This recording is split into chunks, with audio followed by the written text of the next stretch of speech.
Good morning, 10th class. I hope everyone is fine and doing well. ਤਾਂ ਸਮਾਜਿਕ ਸਿੱਖਿਆ ਦੀ class ਦੇ ਵਿੱਚ ਬੇਟਾ ਤੁਹਾਡਾ ਸਵਾਗਤ ਹੈ।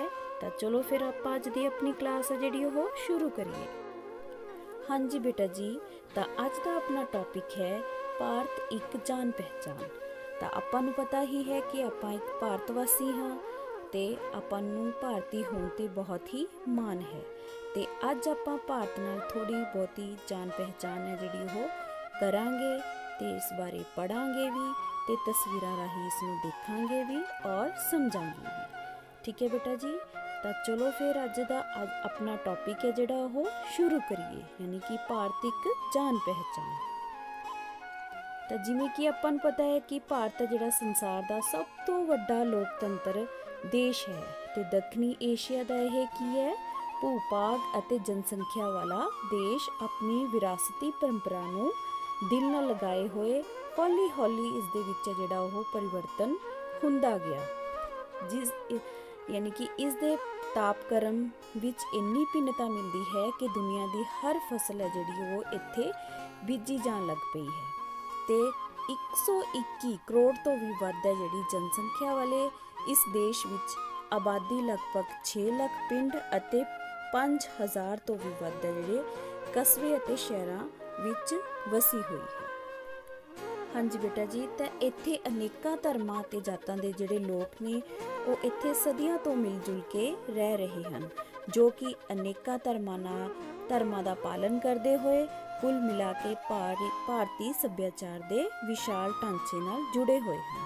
ਤਾਂ ਆਜ਼ਾਦੀ ਤੋਂ ਬਾਅਦ ਭਾਰਤ ਨੇ ਲੋਕਤੰਤਰ, ਧਰਮ ਨਿਰਪੱਖਤਾ ਤੇ ਸਮਾਜਵਾਦ ਨੂੰ ਆਪਣੀ ਰਾਸ਼ਟਰੀ ਨੀਤੀ ਦਾ ਆਧਾਰ ਬਣਾ ਕੇ ਸੰਸਾਰ ਦੇ ਲੋਕਾਂ ਦਾ ਧਿਆਨ ਹੈ ਜਿਹੜਾ ਉਹ ਆਪਣੇ ਵੱਲ ਖਿੱਚਿਆ ਹੈ।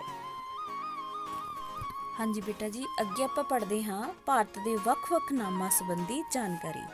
ਠੀਕ ਹੈ ਬੇਟਾ, ਤਾਂ ਆਪਾਂ ਨੂੰ ਪਤਾ ਹੈ ਕਿ ਭਾਰਤ ਹੈ ਜਿਹੜਾ ਉਸਨੂੰ ਵੱਖ-ਵੱਖ ਸਮੇਂ ਦੇ ਵਿੱਚ ਵੱਖ-ਵੱਖ ਨਾਮਾਂ ਨਾਲ ਜਾਣਿਆ ਗਿਆ ਹੈ।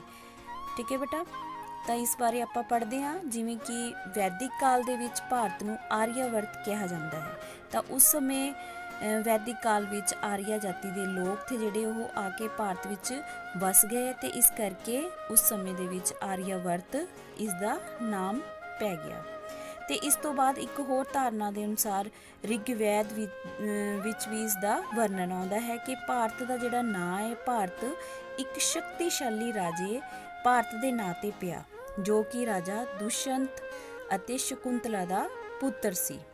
ਤੇ ਇਸ ਦੇ ਨਾਲ ਹੀ ਇਰਾਨੀ ਲੋਕਾਂ ਨੇ ਵੀ ਸਿੰਧੂ ਦਰਿਆ ਦੇ ਨਾਂ 'ਤੇ ਇਸ ਦੇ ਆਸ-ਪਾਸ ਰਹਿਣ ਵਾਲੇ ਲੋਕਾਂ ਨੂੰ ਹਿੰਦੂ ਕਹਿਣਾ ਸ਼ੁਰੂ ਕਰ ਦਿੱਤਾ ਤੇ ਇਹਨਾਂ ਨੂੰ ਹਿੰਦੁਸਤਾਨ ਦੇ ਵਾਸੀ ਮੰਨਿਆ।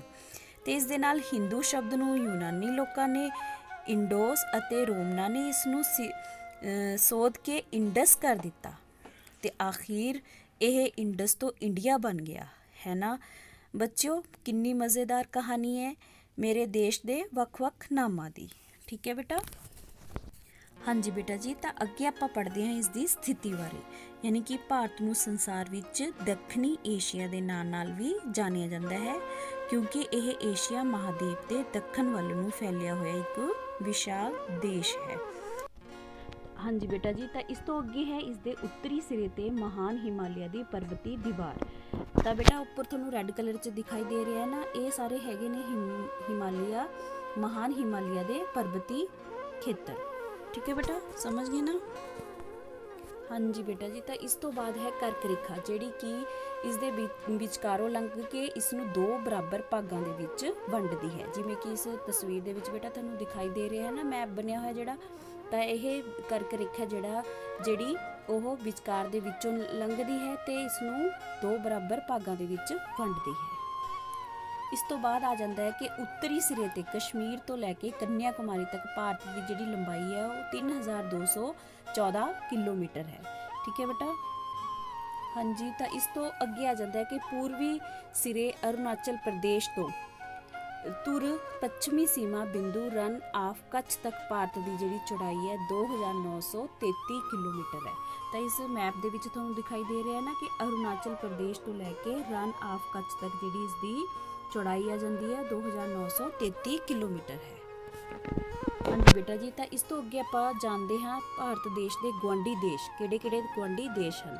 ਜਿਵੇਂ ਕਿ ਉੱਤਰ ਤੇ ਉੱਤਰ ਪੱਛਮੀ ਦਿਸ਼ਾ ਵਿੱਚ ਪਾਕਿਸਤਾਨ, ਅਫਗਾਨਿਸਤਾਨ ਤੇ ਚੀਨ ਹਨ, ਤੇ ਉੱਤਰ ਪੂਰਬ ਵਿੱਚ ਨੇਪਾਲ, ਭੂਟਾਨ, ਮਨਮਾਰ ਅਤੇ ਬੰਗਲਾਦੇਸ਼ ਦੀਆਂ ਸੀਮਾ ਨੇ ਜਿਹੜੀਆਂ ਉਹ ਸਾਂਝੀ ਕਰਦੇ ਹਨ।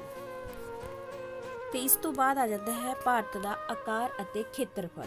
ਭਾਰਤ ਦੀ ਸ਼ਕਲ ਹੈ ਜਿਹੜੀ ਉਹ ਇੱਕ ਤਿਕੋਣ ਵਰਗੀ ਹੈ। ਤਿਕੋਣ ਵਰਗੀ ਸ਼ਕਲ ਇਸ ਦੀ ਨਜ਼ਰ ਆ ਰਹੀ ਹੈ ਨਕਸ਼ੇ ਦੀ, ਭਾਰਤ ਦੇ ਨਕਸ਼ੇ ਦੀ। ਤਾਂ ਸਾਰੇ ਦੇਸ਼ ਦਾ ਜਿਹੜਾ ਕੁੱਲ ਖੇਤਰਫਲ ਹੈ ਉਹ ਲਗਭਗ ਕਿੰਨਾ ਹੈ? 32,87,782 ਵਰਗ ਕਿਲੋਮੀਟਰ, ਜੋ ਕਿ ਸਾਰੇ ਸੰਸਾਰ ਦਾ 2.2% ਹੀ ਬਣਦਾ ਹੈ।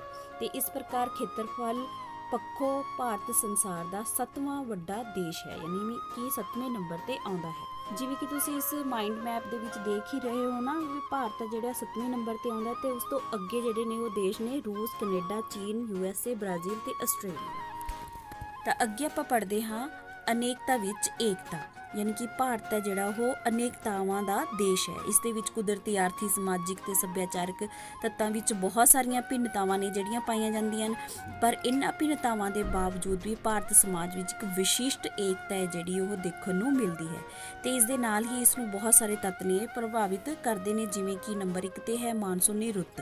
ਤਾਂ ਸਾਡਾ ਦੇਸ਼ ਉਸ਼ਣ ਮਾਨਸੂਨੀ ਜਲਵਾਯੂ ਵਾਲਾ ਖੇਤੀ ਪ੍ਰਧਾਨ ਦੇਸ਼ ਹੈ, ਤੇ ਦੇਸ਼ ਦੀ ਜ਼ਿਆਦਾਤਰ ਵਰਖਾ ਗਰਮੀ ਦੀ ਰੁੱਤ ਵਿੱਚ ਹੁੰਦੀ ਹੈ। ਤੇ ਇਸ ਲਈ ਸਾਰੇ ਦੇਸ਼ ਦੀ ਖੇਤੀਬਾੜੀ ਤੇ ਆਰਥਿਕਤਾ ਮਾਨਸੂਨ ਪੌਣਾਂ ਦੇ ਉੱਪਰ ਹੀ ਨਿਰਭਰ ਕਰਦੀ ਹੈ। ਤੇ ਇਸੇ ਕਰਕੇ ਲੋਕ ਨੇ ਜਿਹੜੇ ਉਹ ਮਾਨਸੂਨ ਪੌਣਾਂ ਦੀ ਆਮਦ ਦਾ ਬਹੁਤ ਹੀ ਬੇਸਬਰੀ ਨਾਲ ਇੰਤਜ਼ਾਰ ਹੈ ਜਿਹੜਾ ਉਹ ਕਰਦੇ ਨੇ।